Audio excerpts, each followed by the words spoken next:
Aujourd'hui, une question essentielle se pose au sujet de la foi parce que c'est un thème, pour moi, le thème le plus important des Écritures, mais très incompris par les croyants. C'est pour ça qu'on voit aujourd'hui beaucoup de personnes qui vont en retraite, qui jeûnent et qui prient pour avoir la foi.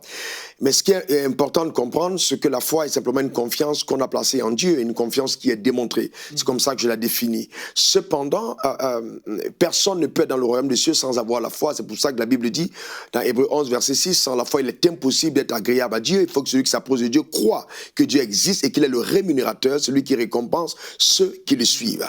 Cependant, et là, c'est ce qui est important de savoir, c'est qu'il est impossible d'appartenir au royaume des cieux sans avoir eu la foi. Donc, on n'a pas la foi parce qu'on est chrétien. La foi, on l'a eu pour la première fois en étant païen. Car la Bible dit, et je lis dans Éphésiens 2, verset 8, c'est par la grâce que vous êtes sauvés par le moyen de la foi.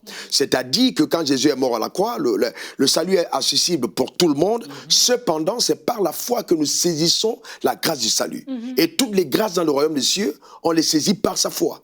Et donc, sans la foi, il est impossible de jouir des promesses que Dieu a pour nous. Et donc, la première promesse, la plus importante, celle du salut, nous l'avons saisie en étant païens. Donc maintenant, quand on est dans le royaume des cieux, hélas, beaucoup de personnes qui ont commencé en activant la loi de la foi pour entrer dans le royaume, quittent le chemin de la foi pour aller dans la vallée du doute. Et il est donc important, justement, de demeurer dans la foi. C'est pour ça que Dieu dit, dans Hébreux 10, verset 38, « Mon juste vivra par la foi. S'il se retire, mon âme ne prend pas plaisir à lui. » Donc Dieu ne peut pas se satisfaire de voir un croyant qui n'utilise pas sa foi. Elle est déjà là en nous. Et dans Romains 12, verset 3, la Bible parle de la mesure de foi que Dieu a départi en chacun. Nous avons des mesures de foi. Maintenant, la foi, c'est comme un muscle. Si le muscle n'est pas activé, il va finir par s'atrophier. Donc, et hélas, il va dépérir. C'est pas qu'il n'est pas là, mais il n'est pas utilisé. Donc, toutes les circonstances de la vie que nous traversons sont là pour nous permettre justement de déployer notre foi. Et c'est pourquoi les défis de la vie sont importants. Ces défis nous permettent justement de démontrer que le Dieu auquel nous avons cru est un Dieu incroyable, un Dieu puissant. Prenons l'exemple de Moïse qui sort d'Égypte après avoir libéré le peuple en captivité. Dieu les amène face à la mer Rouge. Le peuple est en train de crier, mais attends, où va-t-on, Moïse? On doit rentrer en Égypte.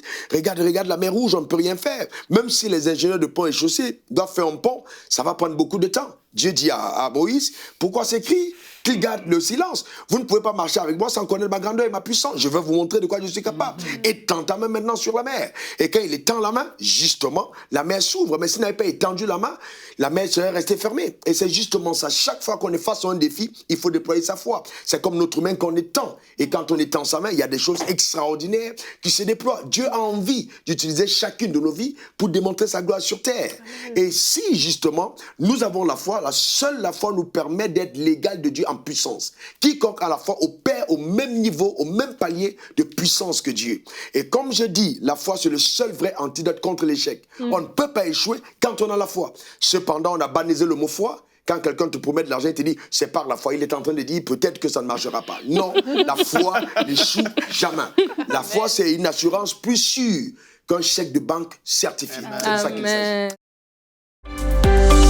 Retrouvez la suite de ce programme dans l'émission Bonjour chez vous sur ENCI TV.